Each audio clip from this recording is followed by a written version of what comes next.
be very wary of any old ladies you might come across asking for help. He may very well be looking at Oni Baba, the demon hag. Legend has it that Oni Baba and her pregnant daughter lived in a small hillside village in Arachigahara, and for the most part, kept to themselves. Neighbors were able to recount, though, that Oni Baba had a deeply set jealousy of her close neighbor, whose daughter was also pregnant. Oni Baba was said to have spread rumors that her neighbor's child would be born deformed due to being a relation. However, there was no substance to this whatsoever. The villagers felt the jealousy stemmed from something much deeper, compounded by the more attractive neighbor having drawn the attention away from Oni Baba's own child. Late into the winter months, Oni Baba's sister in a nearby town had sent for her assistance as her newborn child had fallen ill, and she required some help caring for her. Oni Baba left immediately, and when she arrived, she could instantly tell that the sickly child would soon perish if it did not get more formal medical attention. Her sister went on to explain that she had indeed already sought out medical aid.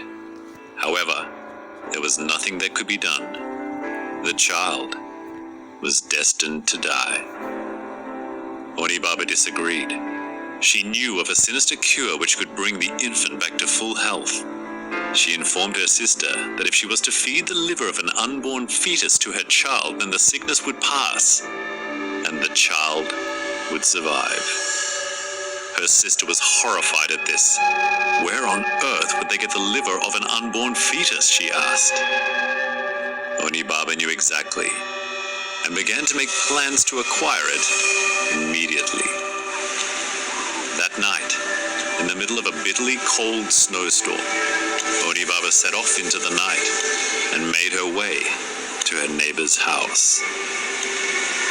Hours later, Oni Baba silently crept into the house of her neighbor and then slit the throat of the pregnant girl that was sleeping before her.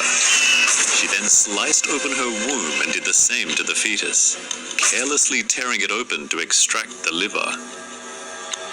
She held it in her hands and grinned maniacally down as she quietly cackled to herself with glee.